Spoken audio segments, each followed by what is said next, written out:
Bawat araw po, nababawasan po ang neurons po natin. Kaya billions po yan. At pag tayo po ay umidad na, umidad din yung neurons po hanggang nawawala na ng nakakalimutan nyo namin, may mga gap na. Okay? Kaya yung mga neurons po, umihina at nawawala. Ang brain po ay nilikha ng Diyos para sa eternity, hindi pa nagkasala ang tao. Talagang ang dinisign ng Lord ang tao at talagang buhay na walang hanggan. Literal talaga. Kailan po, nabawasan po yan nung nagkasala ang tao. Kaya pagkatapos po ng baha, 120 years na lang po ang span ng buhay ng tao. Kaya pag ikaw ay nakaabot po ng 70 to 80, ito yung panahon po natin, pinagpala ka na. Amen po? Kasi sa Book of Psalms, 70 to 80. Ngayon po, yung iba, talagang gusto pa nila mabuhay because of the grace of God. Kaya umabot po yung mga 90 to 100 sa mga bansa na mayayaman. Kasi sa mga bansa na mayayaman, wala po silang hinaapon. Hindi po sila stress sa kabuhayan. Meron silang gobyerno na namamahala kung sila nagkasakit libre, kung may mga tuition fees at mga pabayaran po, mga libre po, at ang pagkain po masarap sa kanila ay very nutritious.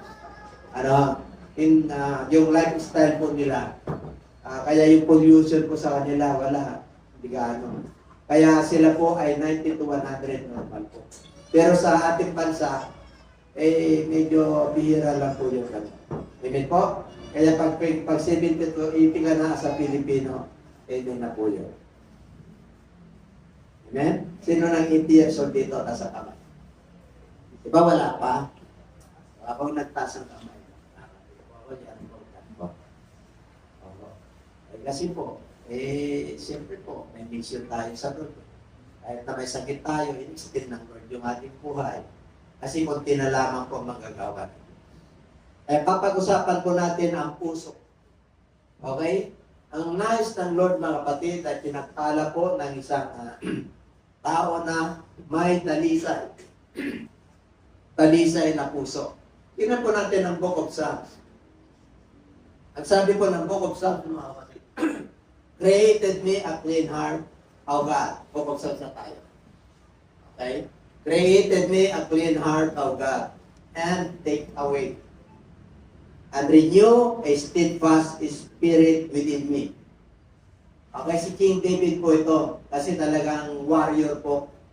Kaya ang kasalanan po ay talagang nandun. Kahit na ayaw niyang pumatay, siyempre po, pag sinabi ng Lord na patayin mo lahat yan. Kasi sa Old Testament, patas po yun ng Diyos yan, ang umiran. Wala pa kasing grace po noon. At ang mga ligtas lang at pinili ng Diyos noon ay mga Hudyo lang. Amen po? Kaya grabe po ang, pag sinabi ng Lord, wala kayong ititira. Magiging hayop, magiging bata, matanda, wala kayong ititira. Ganun po ang batas ng Diyos. Ganun po ang batas ni Moses. Kaya kahit ngayon, ginagawa ng iba yung mga ibang lahi, talagang pag nagano na ng warrior, meron pa rin silang ganun. Pero tayo po ay pinagpala ng Diyos dahil tayo po ay naniniwala sa biyaya ng Diyos. Wala po nung dumating ang ating Panginoon, nandun na po yung habag. Kaya sabi po yan, blessed are those who are merciful for they shall obtain mercy. Bago yung pure heart. Kaya dito po, nais ng Lord na yung ating puso ay laging malinis. At yung ating espiritu, pag malinis po ang puso, siyempre kasama po yung spirit po yan. Kasi meron tayong espiritu. Espiritu ng tao. O nilikha tayo kasi ng Lord na may espiritu.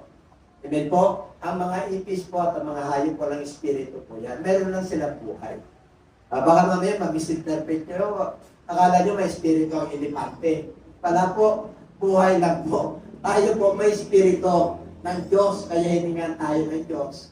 Kaya nga ang tao po ay kinumpleto ng Diyos ayon po sa wagis ng Diyos. Hindi po tayo wagis ng hayop. Nakuha nyo? Okay, kaya the highest form of animal is man. Kasi sa harapan ng Lord talaga, pagka hindi ka makasunod, elepante ka. Kaya dito po nais ng Lord na Maunawaan po natin na tayo po, nasa Lord, bakit tayo nagiging malinis po? Kasi po, tayo po ay nilinis sa pamagitan ng salita ng Diyos. Okay, kaya papag-aralan natin yung mga heart, yung mga hardened heart. Okay, kaya dito po, si David, talagang hinihingi niya sa Lord yan. Kasi napakaraming tukso yan. Nung warrior po siya. At nung naging hari na po siya, talagang nagkasala pa, pati kay Bathsheba. Amen po? Nagkasala po siya kahit na alam niya na labag sa kautusan. At pinatay pa yung commander, yung asawa ni Bathsheba. Kaya yun po ang matinding kasalanan ni David. Kaya, pero, ganun pa man, si David po ay may mababang kalooban. No? Kahit na nagkasala po siya, siya po ay nagsisi. Nagsisi po siya. Kasi si Prophet Nathan, pinaalalahanan po siya. Nung nakita po sila, propeta ng panahon ni David po yun. Sabi niya, mayroong isang mamahaling tupa, alaga nung mahirap. Nung dumating yung isang hari, yun na lang yung kayamanan niya, pero pinuha pa. Patayin yun, sabi ni David. Eh sabi ni propeta Nathan, ikaw yun. Ikaw yun. Hari po siya, pero humingi siya ng tawad sa Lord. Umiyak siya sa ating Panginoon. Kaya a man after the heart of God is David. Kung ikaw ay propeta ng Diyos, ang puso mo ay malinis, iba yung pure, iba yung nilinis. Amen po? Pag sinabing pure, dalisay po yun. Amen po? Halos similar yan, pero iba po. Yung malinis. Nung sa Old Testament, nililinis. Nagpo-forgive sila, nagalo sila ng mga hayop. Nililinis po yung kanilang puso. Amen po? Pero tayo po mapalad. Bakit? Pure heart na po tayo. Repent na tayo ng ating Panginoon. Kaya sabihin mo sa katabi, pinagpala ka na. Kaya dito po, number 2, clean heart po yan. Truly God is good to Israel, to such as are pure in heart. Mabuti ang Diyos sa bansang Israel, sapagkat sila ay may malinis na puso. Malinis na puso, pero nagre-rebelde po sila. Nagre-reklamo po sila. Pero pangako ng Diyos yun. Amen po? Lagi niyang pinalalahanan po sila pag sila ay nagkakasala. Pag nagkakamali po sila, may mga utos ng Diyos na hindi nila tinutupad, may paalala ang Lord sa pamagitan ng mga propeta ng Diyos. Okay? Kaya merong mouthpiece ang ating Panginoon, mga propeta ng Diyos, the man of God, the prophets of God, the scripture, the word of God. Okay? Kaya dito po, number 1 is clean heart, number 2 is hardened heart. Merong mga tao po na patitigas ang kalooban. Parang bato. Parang walang pakialam. Amen po? Nakukuha po yan siyempre saan? Sa upbringing. Wari, yung pagpapalagi sa iyo sa environment mo. Ganun po yung nakalakihan mo. Amen po? Nakalakihan niya. Hindi mo masisisi po yun. Na ganun po siya. Kailan matigas ng puso? Bakit? Lagi siyang, nung lumaki siya, baka lagi siyang sinasaktan. Kung hindi man physical, verbal. Verbal abuse. Mura, lait, lahat. Kaya natatanim po sa isip ng bata. Pagka ginugulpi naman, natatanim po yun. Kaya paglaki niya, wala siyang guidance, talagang tumitigas ang kanyang kalooban. Iba-iba po yan. Meron din naman matigas ng kalooban, pero dito sa learning po natin. Slow learning yan, kaya meron kunting psychological. Amen po? Kaya minsan hindi natin nababalance. Pero gano'n pa man, ang sabi po riyan, for they have not understood about the laws because their heart was hardened. Ito po, nung nagpakain po ng ating Panginoon, kain po ng 5,000 men, hinahanap po siya. Hinahanap po siya, di nila nanunawaan nung sinabi ng Lord na, I am the bread of life. Ako yung kaling sa langit. Kaya kung lalapit kayo sa akin, hindi kayo magugutom at hindi kayo mamamatay. Okay? Kaya hindi nila naunawaan yun. Kaya sa kahahanap sa kanya, pumunta siya sa kabilang ibayo. Nung binatnan po nila doon, hinahabol pa rin siya, sumusunod lang kayo dahil kayo'y nabusog. Amen? Kaya lalo tumigas ang kanilang kalooban. Agad po. Sinasaway sila ng ating Panginoon. Okay? Ano pa? He has blinded their eyes and hardened their heart, lest they should see with their eyes, lest they should understand with their heart, and turn so that I should heal them. Okay. Ito po yung mga religious leader na sumusunod sa ating Panginoon. Ang dami siyang mga parables tungkol sa Kanya. Minsan gumagawa ng himala ng ating Panginoon, talagang sinasaway po sila ng ating Panginoon harapan, kaya nasasaktan po sila. Kaya sa Book of Isaiah, who believe on our report. Pag ikaw ay nangangaral na ngayon, hindi ako maniwala dyan.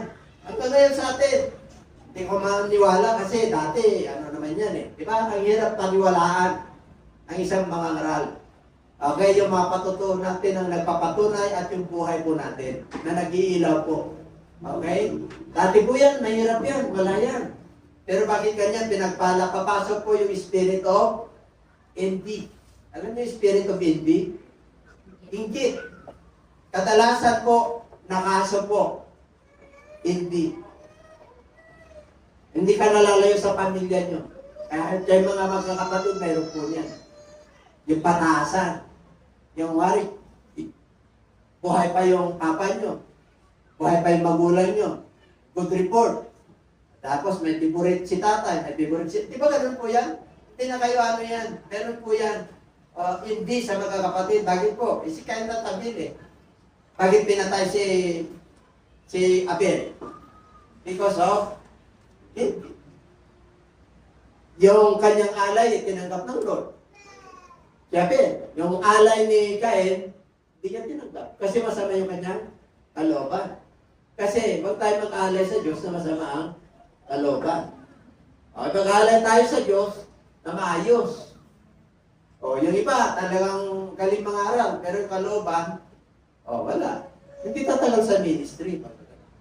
Tatagal man, manlulupay-pay din, magsawa din. Kaya kailan baguhin na yung man of God o yung nagtuturo na kailangan matuto siya magkaroon ng forgiveness. Okay? Loving heart, forgiving heart, para hindi magiging matigas. Amen po. Ano ang opposite na matigas? Malambot. Soft. Di ba? Pagka malambot o may mabuting ang kalooban, ibig sabihin sa Diyos yan. Kasi kailanman hindi namumunga ang masamang puno ng mabuting bunga. Ay, ibig ko sabihin, meron talagang masamang tao. Masama bakit? May sama pag-iisip eh. Di masama rin yung puso. Di masama rin yung lumalabas. Kaya alam mo kagad ang tao yung ang kanyang saloobin. Nasa Bible po yan. With the abundance of the heart, the mouth speaketh. Kasi ang pumapasok po, hindi masama. Ang lumalabas yung masama. Ang pumapasok po yung kinakain po natin, tinutumi po natin.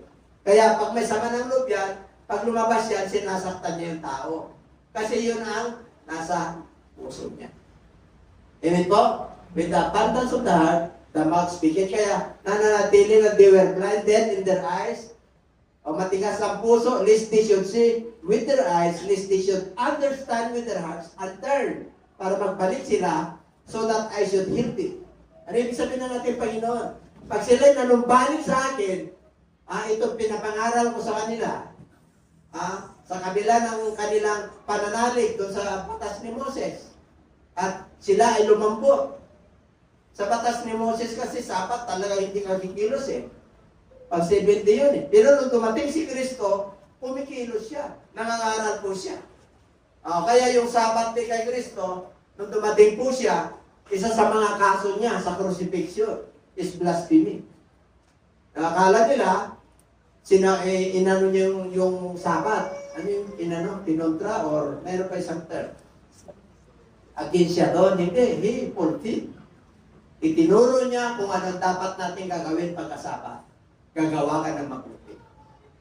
Kaya may parabol ang ating Panginoon. Kung nahulog yung tupa mo sa balon, hindi mo makukunin, kaya mo na lang mamatay.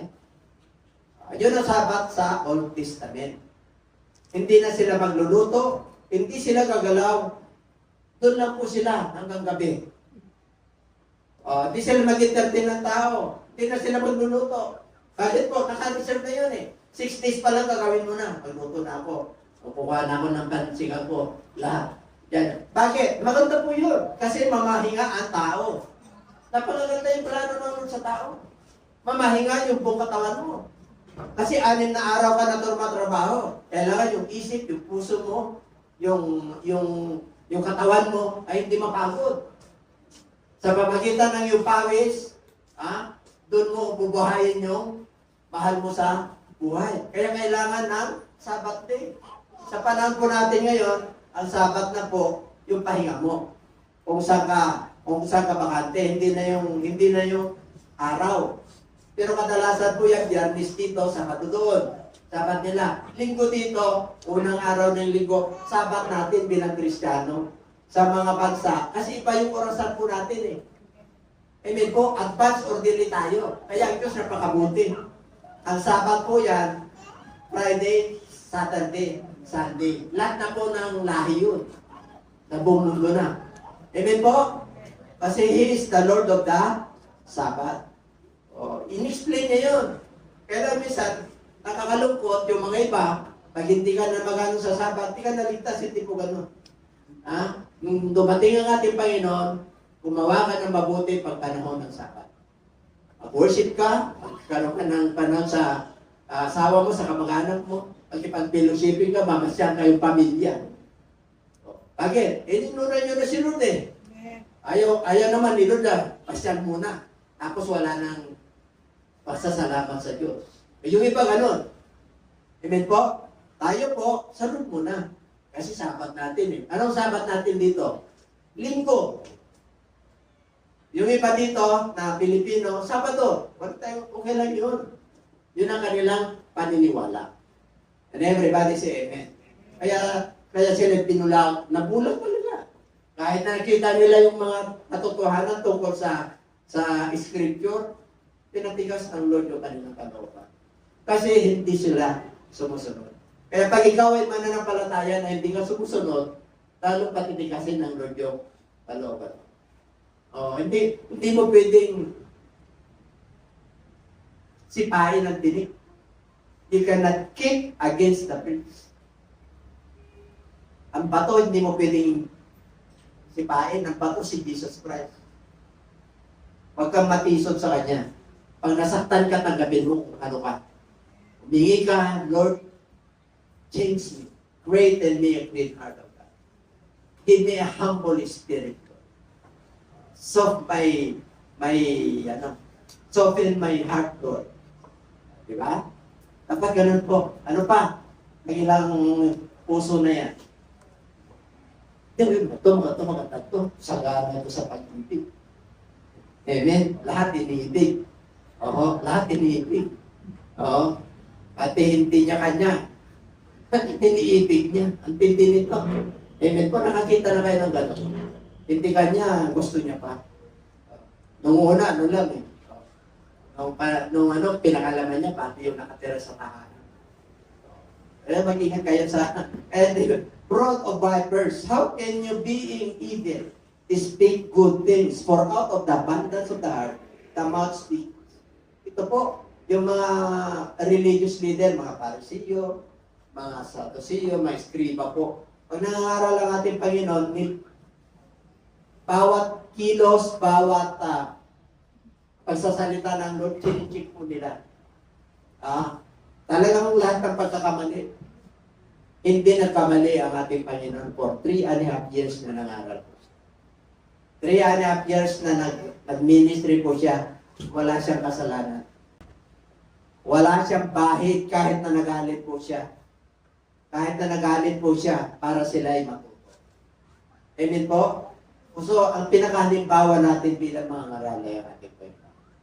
Hindi ka mapapahamak. And everybody say amen. Kaya tayo po, ang pangaral po natin ay balance. Balance po. Kailangan sa word tayo, kailangan marunong ka. Bakit? Dito pa tayo. Wala pa tayo sa spiritual. Maraming tukso. Maraming rito, maraming solsol. Maraming marites. Huwag mo pansinin pag nasa Lord ka. Hindi naman totoo yung kanya nilang minamarites sa'yo. Huwag kang maapektuhan, gawa ng demonyo yan. Amen po? Kasi magwasak talaga ang misyon ni Satanas. Pero ang misyon naman natin, mangaral ng mabuting balita. Amen po? Para makabuti at magkaroon sila at talaga makatakbo sila hanggang sa takbuhin yung pangako ng Diyos sa buhay na wala. Okay, palapakan natin ang ating Panginoon. Company, yung mga sumasama sa mga barkadahan, alam mo kagad eh. Kumusta ka na? Alam mo na kagad kung ano nasa puso, lalo pag mahal mo sa buhay. Di ba? Alam, kumusta ka na? May hinanakit pa yan pag hindi mo tinulungan eh. Kahit sa text lang, mararamdaman mo eh. Kayo ba'y naniniwala ron? Mararamdaman mo pag may tamang tao. Kaya sana wala kayong tama. Tama, yung bitterness, hindi lang tama sa bato.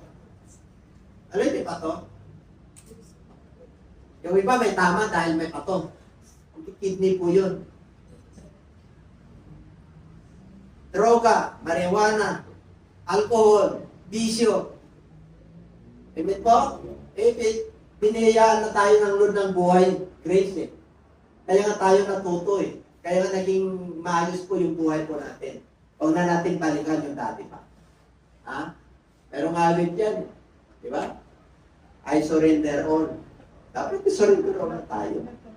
No turning back. I have decided to follow Jesus. Pwede naman, I have decided to follow Marcos. I have decided to follow Duterte. Pwede ka follower ni Marcos, pero pangalawa lang. Unahin mo sunod muna. Amen? Pangalawa, anong unahin mo? Pamilya mo. Pangatlo lang yung gobyerno. Ayaw mo sila magkagulo. Panalangin natin sila kasi may kanya-kanyang mga bataan yan eh. May kanya-kanyang konsepto yan. May kanya-kanyang pinaglalaban yan. Kahit na gano'n ka kagaling, hindi ka mananalo dyan. Bakit po? Nasa Bible. Pag ikaw ay Kristiyano, pinapatulan mo, immature ang tawag yan. Pag ikaw ay unbeliever, mangmang ang tawag yan. Huwag mo papatulan ng mangmang sa Book of Proverbs. Kasi mas mangmang ka. Kasi, believer ka na eh. Matured ka na eh. Kaya huwag mo nang papatulan yung mga tagano sa'yo, yung nakakasakit ng damdamin na hindi naman totoo. Tapos kagantihan mo, hindi ka mananalo dyan. Kaya mo ang Diyos gaganti para sa'yo. Amen po, ayahan mo ang Diyos kikilos para sa iyo. Mapalat ang mga inuusig na katwira ng Diyos. Amen? At mapalat yung mga inusig na kayo, nagsalita pa sila ng mga bagay na masasama laban sa iyo na hindi naman totoo dahil sa pangalan ni Jesus. Ano raw ang kantipala mo? Matthew chapter 5, rejoice and exceeding, hindi ka lang magre-rejoice. Exceedingly, magpakasaya ka ng totoo. Bakit po? Nakita nila yung ilaw. Yung reward, you have a great reward. Hindi little. Great reward. Bakit? Napagtagumpayan mo eh. Pagsamantala lang naman yun eh. Magsasawa din naman yun eh. Hayaan mo sila. Bakit ka? Pinabato ang isang puno na masarap. Batuhin. Ang sarap lasahan para malaglag po. Amen po? Inantulad po tayo ng isang bunga na masarap. Kaya pag walang nakikita sa iyo, hindi ka pinabato. What there is something wrong? Galing mo mag-isama. Di ba? Agay, pastor, ha? Kita lang. Di ba? Wala masasabi sa iyo. Pero pagka, ay, hindi na pwede. Grumaduate na ako dyan. Palagay mo may masasaktan, hindi ka nila maintindihan. Sabi po ng John chapter 8, hindi ka nila maintindihan sa mundo ito, hindi ka nila maintindihan. Bakit? Ang ipinaglalaban mo yung katwera ng Diyos. The righteousness of God. Kaya, kahit na anong gawin mo sa buhay, kahit na gawin mo talagang bait mo, talagang matulungin ka, mayroong masasabi sa iyo. Bakit po? Ang halimbawa si Jesus Christ, hindi nagkasala. Isinalang pa sa korte. Amen po? Kaya ikaw, parang na mangangaral, yan mo rin yun. Huwag mo patulan yung mga umuusik sa'yo. Ang dami na kaming karanasan yan. Hanggang ngayon, nandito pa naman tayo. Praise the Lord, sis. Praise the Lord, brad. Pero hindi pa naman tayo. Yan ang buhay, di ba? Pero yung pag-asa na binigay sa atin ng Lord, di ba? Kahit na inosik tayo, ang tawag ko lang dyan, inggit. Ano ba yung inggit sa English? Envious. Nasa Bible din yun. Kadalasan po ang kaso ng tao, inggit. Inggit po. Wari galing ka sa mababa, itinas ka ng Diyos, nakikita ka na nila. Number 4, a good man out of the good treasure of his brings forth good things, and an evil man out of the evil treasure brings forth evil things. But I say to you that for every idle word men may speak, they will give account of it in the day of judgment. Kaya ingatan po natin din po sa salita po natin. Lalo na yung against sa mga man of God. At ang likod, tinatarakan. Totoo po yun. Marami na akong experience din. Kaya mo sila magsalita. Masasaktan tayo minsan, pero kasama yun sa pagdilingkod. Amen po?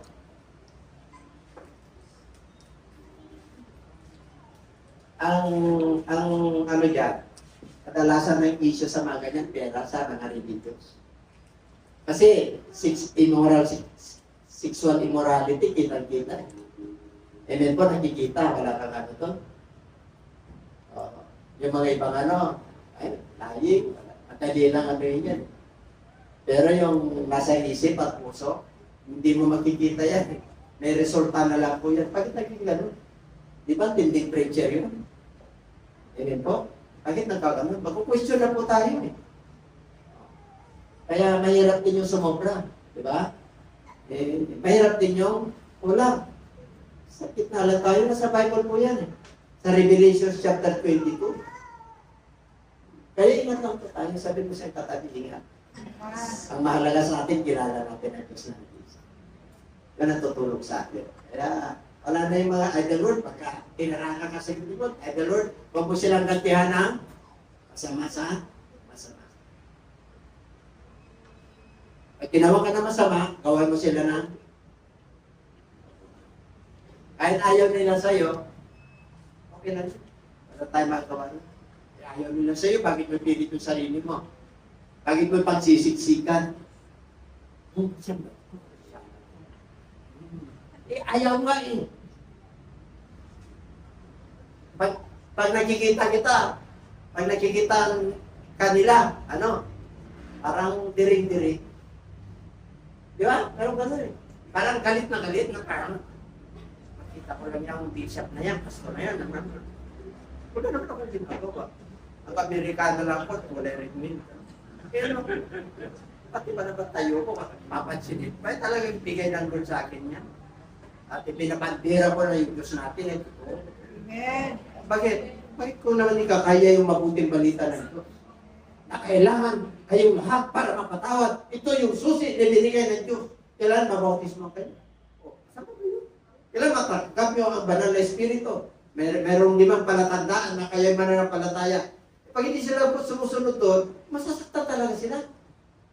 Masakit kasi ang katotohanan eh. Amen po?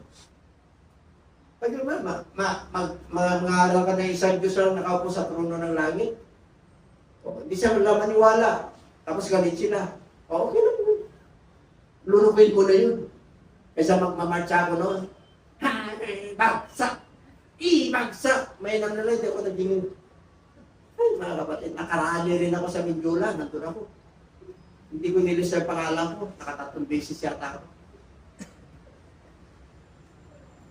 Grabe. Tingnan nila, wala nang idol word. Ito, may pagtutuloy sa puso. Kunin na pa kayo. Titinan natin. Kasi, di ba? Lucida, di ba? Kaya ako Lucida, di ba? Okay. Hindi yung puriskid na tuli ko, ha? Natatawa kayo. Grabe naman kayo. Yung tuli dito, yung heart binago ng Diyos dahil sa yung pananampalataya. Kaya, but He is a Jew who is one inwardly. Hudyo kasi sila. Kaya yung kanilang circumcision ay foreskin, tuli talaga na literal. Pag ipinanganak ka na lalaki, 8 days, tutuloy ka para hindi mo na mararamdaman. Tayo, grade 6 na nararamdaman ko. Alam nyo, ang tamang tuli, 8 days. Bakit po? Sa science po, pinag-aralan po yan. Hindi ka sa mga cancer, sa mga prostate. Ang Diyos po ay alam niya. Kung bakit 8 days yun, mayroong sa katawan nyo. Kaya kung meron akong apo, 8 days na lang. Oo. Hindi. Yung ko noon, yung post ko noon, si Mr. Wo, 8 days yung anak niya. Kasi pastor yung tatay niya. Hindi mo malunok pagka 8 days eh. Parang si Andrew. Ay, masakit yun kasi ikaw nasasaktan siya, hindi. Kasi wala siyang malay. Hindi po. So, ganun po. Ngayon, nasa inyo po yun, pero wala na tayo sa ganun. Customary kasi nila yun. Pero pwede nyo rin i-adapt. Kagin po, merong mga hygiene po yun. Physical po yun. Ang Diyos napakabuti. Huwag kayong kakain ng walang kaliskis. Bakit? Wala. Ang dami theory yun. Bakit walang protection? Walang kaliskis eh. Diretso yung mga guminaw. Tagay. Amen? Huwag kayong kakain ng bandina. Ito na tayo. Kasi undo siya eh. And circumcision is that of the heart. Tayo na ng mga Gentiles. Binago na ng Lord yung ating dito tinuli. Spiritual po yun, hindi literal. Hindi ka tutuliin ng Lord para hindi ganun yun. Ang ibig po sabihin, binago na yung puso mo na dating matigas, pinalambot ng Lord dahil sa grace ng Lord in the Spirit, not in the letter. Whose praise is not from men, but from God. Pinagawa po natin kasi binago na tayo. Kaya nakikita na tayo ng tao. Kaya pinupuri yung hinanga. Kung pagkasama, hindi yung pinupuri kayo. He appreciated you. Because of the circumcision of the heart. Kasi nagbago kayo. Dati, pare-pareho kayo sukaliro eh. Dati, pare-pareho kayo eh. Kaya marami kang kabarkada ng kaparis mo, di ba? Oo. Pero may mabait din talaga. Ano rin mabait, di ba? So, ano rin? Bakit ko yung natawa? Parang hindi kayo. Iba yung mabait at mabuti. Mabait is kind. God is God. There is only one God, that is God. You can be God because of your faith to God. Because God sanctifies you and God circumcises your heart. And everybody say Amen. Diba? Kaya yung glory ay binibigay na po natin sa Lord. Pinapala ka. Ganda yung mo Pero kung wala kang presubmit, ay oo naman. Kasi alam mo naman executive to. Kala mo talagang to, talagang yung mind nito talaga. Mga kapatid, pag nasa Lord ka, kahit hindi ka gano'ng matalino sa school, pero bibigyan ka ng common sense. Diskarte sa buhay. Pero pera ni swear ka, hindi ka umapa. Yun ang gusto ng Diyos. And everybody say, binigyan ng Diyos lahat yan ng tao. Common sense. Kaya common eh. Ang kalahatan po yan. Kaya kahit hindi ka na nag-aral, gaano, dahil sa hirap ng buhay, pero masikap ka naman. Nagkikita ng luto. Di ba? Hindi po, di ba pa kaya nag-aral yung mga kaya magandang ginawa, totoo po yun. Hindi tayo kontrato. Pero may mga hindi rin gano'n nakapag-aral. Pero maganda rin, maayos. May mga nakapag-aral din pa. Kita mo ngayon sa gobyerno, di ba? Ateneo, UP, lahat yan. Ha? Tayo, Lyceum lang. Meron din tayo UP dito, UPAC. Ha? yung UP yung UP talaga, napaaral ng gobyerno. Pag nag-rally yun, hawak yun. Wala talaga. Yung kanila mukha hindi pinapakita, pero kilala sila. Instructor ko lang kilala na eh. Alam na nila yung size. Gawa ba ng matino yun? Tama? Tatalino nun. Talino sila sa mundo ito. Pero kamangmangan sa akin. And everybody say, tama lang tayo. Diba? Smart. Smart tayo. Ay hindi ka gano'n nag-aral, mag-Amerikana. Diba? Yung mga apostol, yung mga mangingisda, pag nangaral po sila, saan nanggaling ang kanilang karunungan? Very bold sila mag-preach. Kasi tinuruan sila ni Jesus Christ. Tayo, pag tayo po ay napuspos ng Holy Spirit at ang salita ng Diyos, kahit sa kapupunta at tatalhin. Kasi nangangarap ka ng righteousness na ating. Hindi po? Under 5 na tayo. Oh, grabe, meron palang puso na mapanlinda. Oh, mapandarayang. Mapandarayang puso meron, marami. Kahit na may asawa na, sabi niya, wala pa. Di ba, mapandaraya yun? Pati timbangan, madaraya. Hirap ng buhay. Alam, bawasan natin ang isang ano. Pag-ibasa natin.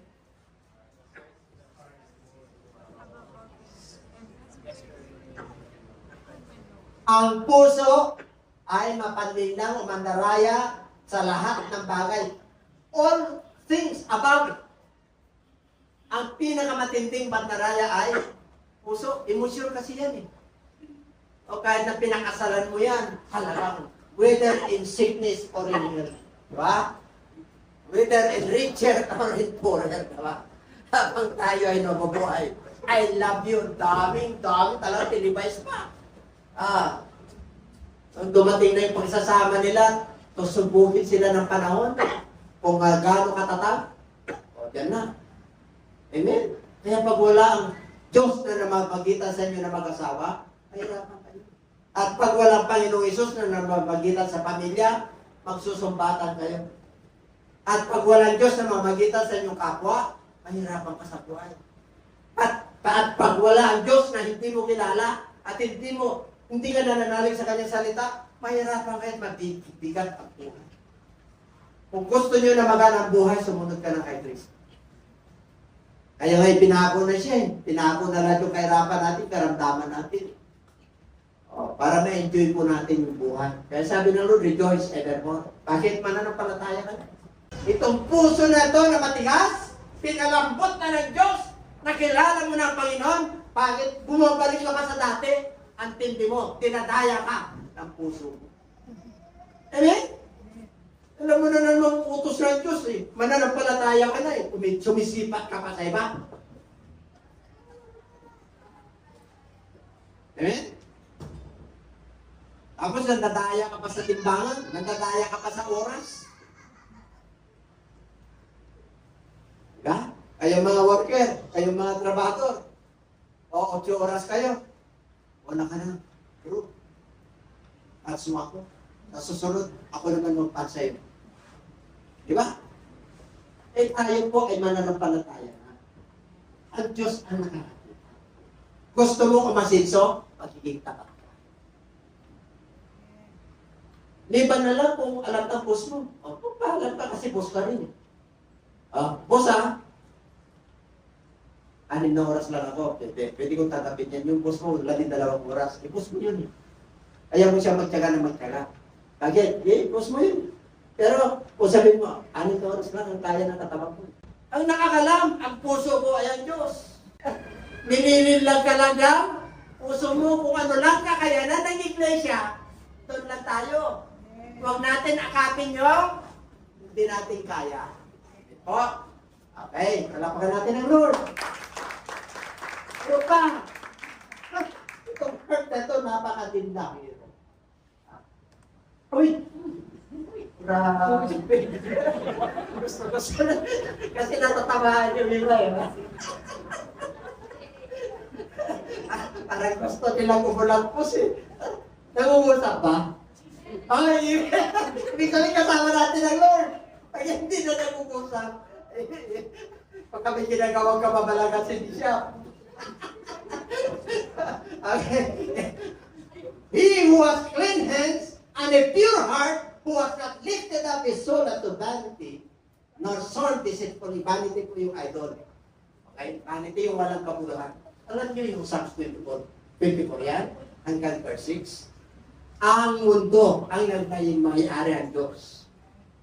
Sa verse 2 yan, because He founded it upon the seas and established it upon the floods. Who shall stand unto the hill of the Lord? Who shall ascend? Kaya dito sa verse 4, sino raw ang makakatayo sa kabanalan ng Diyos? Sa burol ng Diyos? Sino raw ang magkaroon ng koneksyon doon? Yan yung may malinis na puso at malinis na kamay. At may dalisay na puso. Yung who has not lifted up his soul unto vanity. Ang taas ng kanyang sarili. Pagtingin sa kanyang sarili. At hindi siya nanunumpa. Nanunumpa. Cut talaga. Diba? I swear to God. Hindi ka nun. Nanunumpa. Pag may nagalit na sa akin, dahil hindi ka nakapag-graduate. Hindi ka mo. Diba? Ganun? Apat yan. Pag tayo raw ay may malinis na puso, malinis na kamay. Paano ka magkaroon ng malinis na kamay? Hindi na nagsiguro. Hindi na kumupupin. Ano pa? Hindi na judgmental. Itong kamay na ito ay ginagamit sa pagpuri. Taglisay na puso. Mananampalataya ka na, naglinis ka na sa pamagitan ng kanyang salita at sa kanyang banal na spirit. O, hindi ka na nagmamataas. Hindi ka na nanunumpa. Sabi ng Lord, ang mga nanumpa sa'yo, panalangin. Ano pa? Oy, ito ang desire natin dapat. What is the desire of the believers? Tingnan nyo. Brethren, my heart's desire and prayer to God for Israel is that they may be saved. Tanong, ang bansang Israel ba saved na? Yes, of course. Kaya lang, ito si Apostol Pablo, nangangaral sa mga Hintil, Romans yan. Book of Romans, mga Romano po. Kaya ang prayer ko, my heart's desire, kasi yung mga Israel, circumcision of foreskin, tuloy talaga. Pero si Paul, circumcision of skin and circumcision of the heart. Kasi ang pangangaral niya ay to the Jews and to the Gentiles. Yan ang apostolis na natin Panginoon. 12 po yan. Kasi namatay si Judas. 12 po ang patriarchs ng Old Testament. 12 Leviyo ba?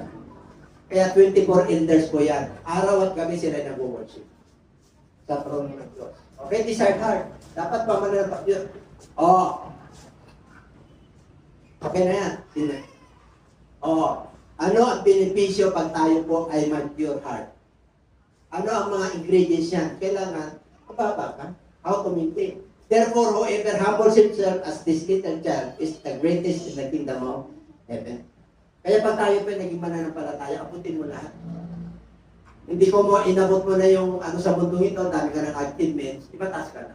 Mananampalataya ka, mas mataas ang Diyos sa'yo. Ganun po? Ano pa? And whoever exalts himself will be humbled, and he who humbles himself will be exalted. Kaya yung ibig, pinababa ng Lord. Bagay, patayog na. Ay, basa.